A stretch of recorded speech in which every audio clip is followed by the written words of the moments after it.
Present continuous tense అంటే ఇక్కడ ఏంటి అంటే ఇప్పుడు జరుగుతున్నటువంటి దాన్ని తెలియజేసేదాన్ని ప్రెజెంట్ కంటిన్యూస్ టెన్స్ అంటాం. What am I doing right now? I am teaching. Okay, so what you are doing? You are listening to my class. Okay, so ఇప్పుడు జరుగుతున్నటువంటి పనుల గురించి చెప్పేటప్పుడు ప్రజెంట్ కంటిన్యూస్ టెన్స్ అంటాము. అట్లాగే దీన్ని ప్రోగ్రెసివ్ టెన్స్ అని కూడా అంటాం, ఎందుకంటే ఈ పని ఇప్పుడు జరుగుతూ ఉంది, అది జరిగిన తర్వాత మనకి ఎంతవరకు జరిగింది ఏంటి అన్నది తెలుస్తుంది కాబట్టి ప్రోగ్రెసివ్ టెన్స్ అని కూడా అంటాం. Actions which are continuing. Okay, so ఇప్పుడు జరుగుతున్నటువంటి పనుల గురించి చెప్పేటప్పుడు ప్రజెంట్ కంటిన్యూస్ టెన్స్ని వాడతాము. ఫ్యూచర్ ప్లాన్డ్ యాక్షన్స్ అంటే మనం భవిష్యత్తులో చేయబోయేటువంటి పనులని ఇలా చేస్తాము అని చెప్పేటప్పుడు కూడా మనం ప్రజెంట్ కంటిన్యూస్ టెన్స్ని వాడతాం. ప్రజెంట్ కంటిన్యూస్ టెన్స్ స్ట్రక్చర్ మనం చూసినట్లయితే కనుక సబ్జెక్ట్ అంటే ఎప్పుడైనా సరే డూవర్ ఆఫ్ ది యాక్షన్, తర్వాత రిసీవర్ ఆఫ్ ది యాక్షన్ వచ్చేసి ఆబ్జెక్ట్ అనమాట. అంటే పని చేసేటువంటి వారు సబ్జెక్ట్, ఎవరి మీద పని చేయబడుతో వారిని ఆబ్జెక్ట్ అంటాం. ఇంకా మధ్యలో వచ్చేటువంటివి వర్బ్స్ అనమాట. ఒకసారి హెల్పింగ్ వర్బ్ వస్తుంది, ఒకసారి మెయిన్ వర్బ్ వస్తుంది, ఒకసారి హెల్పింగ్ వర్బ్ మెయిన్ వర్బ్ రెండు వస్తాయి. సో ఇక్కడ మనం చూసినట్లయితే కనుక హెల్పింగ్ వర్బ్ అనేటువంటిది ఎప్పుడైనా సరే am, is, are, will, have అవన్నీ కూడా అనమాట. హ్యాజ్. మెయిన్ వర్బ్స్ అనేటువంటివి యాక్షన్ వర్బ్స్ అనమాట, చేసేటువంటి పనిని తెలియజేసేటువంటి వాటిని యాక్షన్ వర్బ్స్ అని కూడా అంటాము, మెయిన్ వర్బ్స్ అంటాం, అంటే ముఖ్యమైనటువంటి క్రియాపదాలు. సో ఇక్కడ మనం V1 అని చూసినట్లయితే కనుక V1 is equal to V1 plus ING. So V1 అనేటువంటిది మనం సింపుల్ ప్రజెంట్ టెన్స్లో తెలుసుకున్నాము. సో V1 అంటే సింపుల్ ప్రజెంట్ టెన్స్ అంటే base form of the verb అనమాట. So base form of the verb ఏదైనా సరే, టాక్ కానీ, ఈట్ కానీ, లిజన్ కానీ, సో వాటిని base form of the verbs అంటాము. వాటికి ING యాడ్ చేసినట్లయితే కనుక అప్పుడు అవి ప్రజెంట్ కంటిన్యూస్ టెన్స్లోకి వస్తాయి అనమాట. సో ఫర్ ఎగ్జాంపుల్ టాక్ అనేటువంటి వర్బ్ని తీసుకుంటే దానికి ING యాడ్ చేసాము అంటే కనుక సో అది ప్రజెంట్ కంటిన్యూస్లో జరుగుతూ ఉన్న పని కాబట్టి so talk plus ING talking, eat plus ING eating, listen plus ING listening. So ఇక్కడ స్ట్రక్చర్ వచ్చేసి దీనికి ఎట్లాగంటే సబ్జెక్ట్ అనమాట. Subject plus am or is are. Okay, so ఇవి వర్బ్స్ అనమాట. యామ్ కానీ, ఈజ్ కానీ, ఆర్ కానీ, వీటిని బీ ఫార్మ్స్ అని కూడా అంటాము.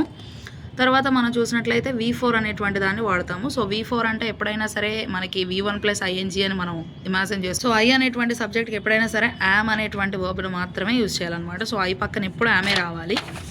తర్వాత V4 అనేటువంటిది V1, V2, V3. V4 అంటే ఎప్పుడైనా వర్బ్స్ అనేవి ING ఫామ్లో ఉంటాయి అనమాట. So talking, eating, listening, praying, so INGలో ఉండేటువంటి దాన్ని V4 అంటాం అనమాట. తర్వాత V1 ప్లస్ ING, ఇంకా చూసినట్లయితే దాన్ని V4 అని కూడా అంటాము, లేదా V1 ప్లస్ ING అంటాము. V1 is nothing but talk, eat, listen, base form of the verbs అనమాట. ఇవి I అనేటువంటి సబ్జెక్ట్ అని తీసుకున్నాము, అది ఇక్కడ రాయడం జరిగింది. తర్వాత యామ్ అనేటువంటి ఐకి ఎప్పుడైనా సరే యామ్ అనేటువంటి హెల్పింగ్ వర్బ్ రావాలని చెప్పాను కాబట్టి సో I am. తర్వాత ఇక్కడ ఉన్నటువంటి V1 తీసుకున్నాము, ఇక్కడ ఉన్నటువంటి ఆ base form of the verb V1 is nothing but base form of the verb కాబట్టి ఈట్ తీసుకున్నాము, అండ్ దెన్ ING. సో INGని కలిపాము. So eat plus ING eating అవుతుంది కాబట్టి సో అక్కడ ఈటింగ్ రాసాం. ఇంకా ఆబ్జెక్ట్ వచ్చేసి ఏ మ్యాంగో కానీ, ఏ చాక్లెట్ కానీ, ఏదైనా అవ్వచ్చు. I am eating A mango. So ఇక్కడ చూసినట్లయితే తర్వాత సబ్జెక్ట్ ఐకి అయితే I am eating A mango అంటాము. సో ఇక్కడ చూసినట్లయితే subjects he, she, it singular subjects అనమాట. సో హీ, షీ, ఇట్ అనేటువంటి వాటికి ఏ రూల్ అప్లై అవుతుంది అంటే ఈజ్ అనేటువంటి హెల్పింగ్ వర్బ్ తీసుకుంటాము, తర్వాత V1 తీసుకుంటాము, తర్వాత ING తీసుకుంటాము, తర్వాత ఆబ్జెక్ట్ తీసుకుంటాము. సో అది సెంటెన్స్ యొక్క స్ట్రక్చర్ అనమాట. సబ్జెక్ట్లో మనం ఫస్ట్ హీ తీసుకున్నాము, హీ అనేటువంటి సబ్జెక్ట్ని మనం ఇక్కడ తీసుకున్నాము, తర్వాత ఈజ్ అనేటువంటి హెల్పింగ్ వర్బ్ని తీసుకున్నాము, తర్వాత V1 వచ్చేసి ఈట్ అనేటువంటి వర్బ్ని తీసుకున్నాము, తర్వాత ING అనేటువంటి దాన్ని రాసాము, తర్వాత ఆబ్జెక్ట్ వచ్చేసి మ్యాంగో అనమాట. So అట్లాగంటే he's eating a mango, same rule షీకి కూడా అప్లై అవుతుంది. She is eating a mango, it is eating a mango అంటే అతను మామిడి పండు తిన్నాడు, ఆమె మామిడి పండు తింది. సో అట్లా మనం చూసినట్లయితే కనుక ప్లూరల్ సబ్జెక్ట్స్ అనమాట. వి అంటే మేము, యు అంటే నువ్వు లేదా మీరు, తర్వాత దే అంటేనేమో వాళ్ళు. సో ఈ సబ్జెక్ట్స్కి మనం ఎప్పుడైనా హెల్పింగ్ వర్బ్ ఆరే తీసుకోవాలి, ఆర్ తీసుకొని దాని తర్వాత V1 ప్లస్ ING రాయాలి. సో ఇట్లా V1 ప్లస్ ING అనేది కాకుండా అసలు V4 అంటే డైరెక్ట్గా రాసేయడం, ఈటింగ్ అని, టాకింగ్ అని, లిజనింగ్ అని, సో అటువంటివి అనమాట. తర్వాత ఆబ్జెక్ట్ అనేటువంటిది రాస్తాం, అదేంటిది, ఏం తిన్నాం అనేటువంటిది, అది మ్యాంగోనా, చాక్లెటా, ఏదైనా సరే. తర్వాత ఫుల్ స్టాప్ పెడతాం. మనం ఇక్కడ చూసినట్లయితే V అనే సబ్జెక్ట్ని తీసుకున్నాము, ఆర్ అనేటువంటి హెల్పింగ్ వర్బ్ని తీసుకున్నాము, V1 ప్లస్ ING అంటే ఈట్ ప్లస్ ING ఈటింగ్, లేదంటే V4 డైరెక్ట్గా అయినా సరే సింగింగ్ అని, we are singing a song, okay, we are writing a homework, అట్లా ఈటింగ్, తర్వాత ఆబ్జెక్ట్ వచ్చేసి ఏ మ్యాంగో, తర్వాత ఫుల్ స్టాప్ అనమాట. సో అట్లాగే యూతో రాసినా సరే you are eating a mango, they are eating a mango. So అలా వస్తాయి అనమాట సెంటెన్సెస్. పాజిటివ్ సెంటెన్స్ని నెగిటివ్గా ప్రజెంట్ కంటిన్యూస్ టెన్స్లో ఎలా మార్చాలి అనేటువంటి దాన్ని మనం ఈరోజు తెలుగులో తెలుసుకుందాం. సో పాజిటివ్ సెంటెన్స్ నెగిటివ్గా మార్చాలంటే negation is nothing but NOT not అనమాట. సో నెగిటివ్గా మార్చాలంటే ఎప్పుడైనా సరే ఎన్ఓటీ నాట్ అనేది కలిపితే కనుక వర్బ్ను మనం చూసి, హెల్పింగ్ వర్బ్ని చూసి దాని పక్కన ఎన్ఓటీ నాట్ అనేది కలిపితే మనకు అది ప్రజెంట్ కంటిన్యూస్ టెన్స్లో పాజిటివ్ నుండి నెగిటివ్లోకి వెళ్తుంది. ఐఎమ్ రైటింగ్ ఏ నోట్స్ అన్నాం అనుకోండి, దానికి యామ్ అనేటువంటి వర్బ్కి నాట్ కలిపితే I'm not writing a notes అని వస్తుంది. లేదంటే ఐఎమ్ ఈటింగ్ ఏ మ్యాంగో అనేటువంటి సెంటెన్స్ ఇక్కడ మనం రాసామన్నమాట. So I'm eating a mango అనేటువంటిది మనం ఇంతకుముందు నేర్చుకున్నటువంటి సెంటెన్స్ కాబట్టి, సో దాన్నే మనం నెగిటివ్గా కూడా నేర్చుకున్నామంటే ఈజీగా ఉంటుందని చెప్పి నేను అదే సెంటెన్స్ తీసుకోవడం జరిగింది. సో ఇక్కడ మనం చూసినట్లయితే ఐఎమ్ ఈటింగ్ ఏ మ్యాంగో అంటే నేను మామిడి పండు తింటున్నాను. సో ఇక్కడ మనకు హెల్పింగ్ వర్బ్ అనేటువంటిది ఏంటిదో మనం ఫైండ్ అవుట్ చేయాలి. సో యామ్ అనేటువంటిది హెల్పింగ్ వర్బ్, ఈటింగ్ అనేటువంటిది మెయిన్ వర్బ్. సో ఎప్పుడైనా హెల్పింగ్ వర్బ్కి మాత్రమే నెగేషన్ అనేటువంటి దాన్ని కలపాలి. ఈటింగ్ దాన్ని కలిపితే దానికి సెన్స్ ఉండదు అనమాట. I'm eating not a mango అంటే it doesn't have any sense. So I'm అనేటువంటి దానిలో సో ఇక్కడ యామ్ అనేటువంటిది మాత్రమే హెల్పింగ్ వర్బ్ కాబట్టి ఆ హెల్పింగ్ వర్బ్కి నెగేషన్ నాట్ కలిపాము అంటే అది నెగిటివ్ సెంటెన్స్ అవుతుంది. So I'm not eating a mango అనేటువంటిది పాజిటివ్ సెంటెన్స్ నుండి నెగిటివ్ సెంటెన్స్లోకి మారిపోయింది అనమాట. లేదు అంటే ఐఎమ్ డ్రింకింగ్ వాటర్ అంటే ఆ యామ్ అనేటువంటి దానికి నాట్ కలిపామంటే I'm not drinking a water. So negative sentence. అదే కనుక మనం సింగులర్ సబ్జెక్ట్స్తో చూసినట్లయితే ఐ కూడా సింగులర్ సబ్జెక్టే, కాకపోతే దీనికి ఎగ్జామ్షన్ ఉందన్నమాట. ప్రజెంట్ కంటిన్యూస్ టెన్స్లో దానికి ఈజ్ వాడకూడదు, యామ్ మాత్రమే వాడాలి ప్రజెంట్ కంటిన్యూస్ టెన్స్లో. తర్వాత షీ అనేటువంటి సబ్జెక్టుకి మాత్రం ఈజ్ అనేటువంటి వర్బ్ని, షీ అన్నా సరే, హీ అన్నా సరే, ఇట్ అన్నా సరే ఆ సబ్జెక్ట్స్కి ఖచ్చితంగా ఈజ్ అనేటువంటి వర్బ్ను మాత్రమే వాడాలన్నమాట ప్రజెంట్ కంటిన్యూస్ టెన్స్లో. సో కాబట్టి షీ అనేటువంటి సబ్జెక్ట్ని మనం తీసుకున్నాం, దానికి ఈజ్ అనేటువంటి హెల్పింగ్ వర్బ్ని వాడాలి అని తెలుసుకున్నాం. తర్వాత ఈటింగ్ అనేటువంటిది యాక్షన్ వర్బ్ అనమాట. సో చేస్తున్నటువంటి పనిని తెలియజేస్తుంది కాబట్టి దాన్ని యాక్షన్ వర్బ్ అంటాము, లేదంటే మెయిన్ వర్బ్ అంటాం. So she is eating a mango అన్నాం అనుకోండి. సో ఇక్కడ హెల్పింగ్ వర్బ్ ఏంటో మనం ఫైండ్ అవుట్ చేయాలి. హెల్పింగ్ వర్బ్ ఏంటిది? ఈజ్ అనమాట. సో ఆ ఈజ్కి మనం నాట్ కలిపాము అంటే she is not eating a mango. So అప్పుడు నెగిటివ్ సెంటెన్స్ వస్తుంది. అదే కనుక they are eating a mango, so ఇది వచ్చేసి ప్లూరల్ సబ్జెక్ట్ అనమాట. సో ప్లూరల్ సబ్జెక్ట్కి మనం హెల్పింగ్ వర్బ్ ఆర్ అనేటువంటి దాన్ని చేరుస్తాము. ఐకేమో యామ్ చేర్చాలి, షీకి, హీకి, ఇట్కేమో ఈజ్ చేర్చాలి, దేకి మాత్రం దే కానీ, వి కానీ, యూ కానీ వస్తే కనుక ఆర్ చేర్చాలన్నమాట. సో హీ, షీ, ఇట్ అనేటువంటి దానికి ఈజ్ అనేటువంటి హెల్పింగ్ వర్బ్ని వాడాలి. ఐకి మాత్రం ఎప్పుడు ఆమె వాడాలి. సో ఇవి వీటికి ఉన్నటువంటి రూల్స్ అనమాట. సో మనం చూసినట్లయితే ఇప్పుడు they are eating a mango అనేటువంటి సెంటెన్స్. సో దానిలో హెల్పింగ్ వర్బ్ ఏంటి దాన్ని చూస్తే ఆర్ అనమాట. సో దానికి నెగేషన్ నాట్ కలుపుతాము, అప్పుడు they are not eating a mango. అప్పుడు పాజిటివ్ సెంటెన్స్ నుంచి నెగిటివ్ సెంటెన్స్కి చేంజ్ చేయొచ్చు. ఇప్పుడు ఏంటి అంటే సెంటెన్స్ని క్వశ్చన్గా మార్చడం అనమాట. సో పాజిటివ్ సెంటెన్స్ని మనం పాజిటివ్ క్వశ్చన్గా ఎట్లా మార్చాలి అనేటువంటిది ఇప్పుడు మనకు ఉన్నటువంటి కాన్సెప్ట్ అనమాట. సో సెంటెన్స్ని క్వశ్చన్గా మార్చడం, లేదంటే పాజిటివ్ సెంటెన్స్ని ఇంటరాగేటివ్ సెంటెన్స్కి ఎలా మార్చాలి అనేటువంటిది. ఇంటరాగేషన్ అంటే క్వశ్చన్ అనమాట. So I'm eating a mango అనేటువంటిది సెంటెన్స్. సో ఐఎమ్ ఈటింగ్ ఏ మ్యాంగోని మనం ఇప్పుడు క్వశ్చన్గా మార్చాలి అంటే దీనిలో కూడా ఖచ్చితంగా మనం మళ్ళీ హెల్పింగ్ వర్బ్ని చూడాలి. మనం ఏం చేయాలన్నా సరే దీనిలో ఎలాంటి చేంజ్ తీసుకోవాలి, పాజిటివ్ నుండి నెగిటివ్గా మార్చాలన్నా, లేదు అంటే ఒక క్వశ్చన్ని మనం నార్మల్ సెంటెన్స్గా మార్చాలన్నా, ఒక సెంటెన్స్ని క్వశ్చన్గా మార్చాలన్నా సరే మనకి ఎప్పుడు ఉపయోగకరమైనటువంటిది ఏంటంటే హెల్పింగ్ వర్బ్ అనమాట.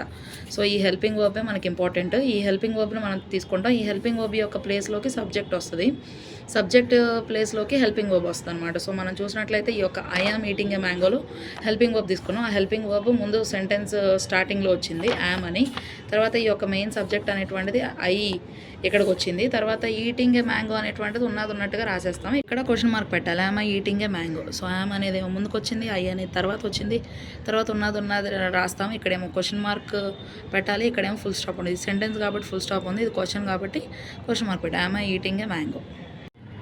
She is eating a mango అంటే ఆవిడ మామిడి పండు తింటుంది. సో దీన్ని మనం ఇప్పుడు క్వశ్చన్గా మార్చాలి అంటే ఇక్కడ మనం చూసినట్లయితే హెల్పింగ్ వర్బ్ వచ్చేసి ఈజ్ అనమాట. సో ఈజ్ అనేటువంటి హెల్పింగ్ వర్బ్ ఇక్కడికి వస్తుంది అనమాట.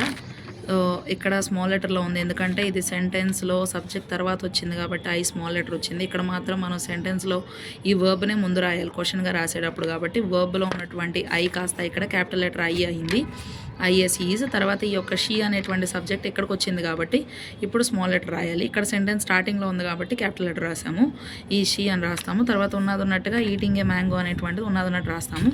ఇక్కడేమో ఇది సెంటెన్స్ కాబట్టి ఫుల్ స్టాప్ పెట్టాము, ఇక్కడేమో క్వశ్చన్ కాబట్టి క్వశ్చన్ మార్క్ పెట్టాము. సో అలాగా. సో ఇక్కడ వచ్చేసి they are eating a mango అనమాట. సో అంటే వాళ్ళు మామిడి పండు తింటున్నారు అనమాట. సో దే అనేటువంటి సబ్జెక్ట్ని క్వశ్చన్గా మార్చేటప్పుడు మనం ఏం చేస్తాము అంటే దే అనేటువంటి సబ్జెక్ట్ ఇక్కడికి వస్తుంది అనమాట, అంటే వర్బ్ ప్లేస్లోకి. వర్బ్ ప్లేస్లో ఉన్నటువంటి ఈ యొక్క వర్బ్ మాత్రం సబ్జెక్ట్ ప్లేస్లోకి వస్తుంది అనమాట. సో ఆర్ దే ఎప్పుడైనా సరే ఇదే రూల్ అనేటువంటిది అప్లై అవుతుంది. అది సింగులర్లో ఉన్నా సరే, ఐ అనేటువంటి సబ్జెక్ట్తో ఉన్నప్పటికీ సరే, హీ షీ ఇట్తో ఉన్నప్పుడు ఈజ్ అయినా సరే, ఈజ్ ఎక్కడికి వస్తుంది, సబ్జెక్ట్ ఎక్కడికి వస్తుంది. ఐ ఆమ్ ఈటింగ్ అన్నప్పుడు కూడా ఆమ్ ఇక్కడికి వస్తే, ఐ ఇక్కడికి వస్తుంది. అదే రూల్ అనేటువంటిది అప్లై అవుతుంది అనమాట. సో ఆర్ దే ఈటింగ్ అంటే ఆర్ ఎక్కడికి వచ్చింది, దే ఎక్కడికి వచ్చింది. తర్వాత ఉన్నటువంటి సెంటెన్స్ని ఆ ఫ్రేజ్ ఏదైతే ఉందో దాన్ని యాస్టీజ్ రాస్తాము. తర్వాత ఇక్కడ క్వశ్చన్ మార్క్ పెట్టాలి, ఇక్కడేమో ఫుల్ స్టాప్ ఉంటుంది, ఎందుకంటే ఇది సెంటెన్స్ కాబట్టి ఇది క్వశ్చన్ కాబట్టి. ఇప్పుడు నెగిటివ్ సెంటెన్స్ని ఇంటరాగేటివ్ నెగిటివ్గా ఎట్లా మార్చాలనేటువంటిది మనం తెలుసుకుందాం. So I'm not playing cricket అనేటువంటిది నెగిటివ్ సెంటెన్స్. సో ఒక పాజిటివ్ సెంటెన్స్ని ఒక నెగిటివ్ సెంటెన్స్గా ఎలా చేంజ్ చేయాలనేటువంటిది ఇంతకు ముందే మనం వీడియోలో చూసాము. So I'm not playing cricket అని మనం చెప్పినట్లయితే కనుక సో అది నెగిటివ్ సెంటెన్స్ అనమాట. ఐఎమ్ ప్లేయింగ్ క్రికెట్ అనేది positive sentence. So I'm not playing అనేది నెగిటివ్ సెంటెన్స్. ఈ నెగిటివ్ సెంటెన్స్ని మనం ఇంటరాగేటివ్ నెగిటివ్ అంటే నెగిటివ్ క్వశ్చన్గా ఎట్లా మార్చాలి అనేటువంటిది ఇప్పుడు మనం చూస్తున్నాం. So I'm not eating a mango అంటే కనుక సో ఇక్కడ మనం am not I eating mango అనొచ్చు, కానీ am and I eating mango అనకూడదు అనమాట. సో అందుకని ఈ యొక్క యామ్ నాట్ అనే ప్లేస్లో మనం ఏం చేయాలి అంటే ఆర్ నాట్ అనేటువంటి దాన్ని తీసుకోవాలన్నమాట. సో యామ్ నాట్ అనేటువంటి ప్లేస్లో యామ్ ప్లేస్లో మనం ఇక్కడ ఆర్ తీసుకోవాలి. ఎందుకు అంటే యామ్ నాట్ ఐ అన్నా కూడా రాంగ్ అనమాట. So am I not eating a mango అంటే correct, am I not eating a mango అంటే కరెక్ట్. సో దానికంటే కూడా ఇంకా కాంప్లికేటెడ్ కాకుండా ఉండడం కోసం ఆర్ నాట్ అనేటువంటిది, అంటే ఈ యొక్క యామ్ ప్లేస్లో ఆర్ అనేటువంటి వర్బ్ని మనం తీసుకోవాలి. ఈ నెగేషన్ యాస్టీజ్ రాస్తాము, ఈ ఐ రాయం ఇక్కడ దే అనేటువంటి సబ్జెక్ట్ని రాస్తాం అనమాట. సో తర్వాత ఈటింగ్ ఏ మ్యాంగో అనేటువంటిది ఉన్నట్టుగా రాస్తాం. So are and they eating mango ఇది మీ అండర్స్టాండింగ్ పర్పస్ కోసం రాశాను, కానీ ఆర్ దే నాట్ ఈటింగ్ అనేటువంటిది కూడా రాయకూడదు అనమాట. సో ఎప్పుడైనా సరే ఆరెంట్ ఈ నెగటివ్ ఫామ్లో రాసేటప్పుడు కాంట్రాడిక్టెడ్ ఫామే రాయాలి. Are and they eating mango అని చెప్పి క్వశ్చన్ మార్క్ పెడతాం. సో దీన్నే కనుక మనం క్వశ్చన్ ట్యాగ్గా చేయాలి అంటే కనుక పాజిటివ్గా, ఇది నెగిటివ్గా ఉంది కాబట్టి నెగిటివ్గా ఉన్నదాన్ని పాజిటివ్గా మార్చాలి కాబట్టి so are and they eating a mango అన్నప్పుడు సో ఇది తీసేసి ఆర్ దే అనేటువంటిది రాయాలి. ఇది అవసరం లేదు, క్వశ్చన్ ట్యాగ్గా మార్చాల్సినటువంటిది మీకు అర్థం అవుతుందిలే అనే ఇంటెన్షన్తో చెప్తున్నాను.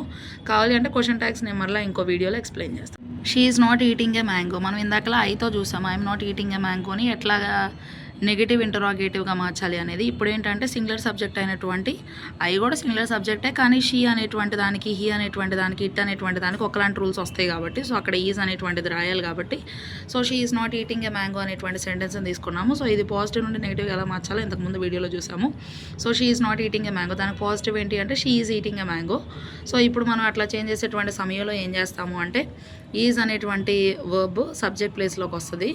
సో సబ్జెక్ట్ ఏమో వర్బ్ ప్లేస్లోకి వెళ్తుంది అనమాట. సో ఈజ్ అనేటువంటిది తర్వాత ఈజ్ నాట్ కూడా రాయాలన్నమాట. సో ఈ వర్బ్ మొత్తం ఈజ్ నాట్ రాసి తర్వాత సబ్జెక్ట్ రాసి తర్వాత ఈటింగ్ ఏ మ్యాంగో అనేటువంటిది యాజ్ ఇట్ ఈజ్ రాసి క్వశ్చన్ మార్క్ పెడతాం.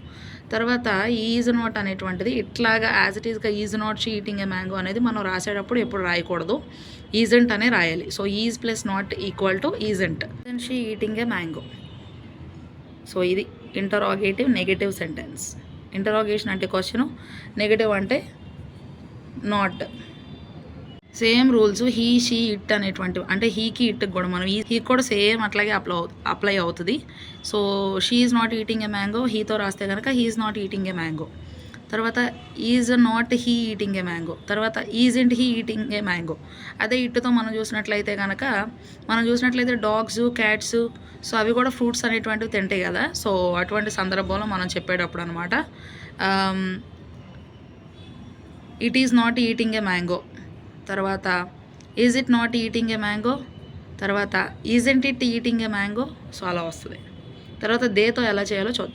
సో ఇప్పుడు వచ్చేసి they are eating a mango అనేటువంటిది పాజిటివ్ సెంటెన్స్. దాన్ని నెగిటివ్గా మార్చాలి అంటే హెల్పింగ్ వర్బ్ చూసుకొని దానికి నెగేషన్ కలుపుతాము. అప్పుడు ఇంకా they are not eating a mango negative sentence అవుతుంది. తర్వాత ఆర్ నాట్ అనేటువంటి దాన్ని ఆరెంట్గా మారుస్తాము. తర్వాత దే ఇక్కడ రాస్తాము.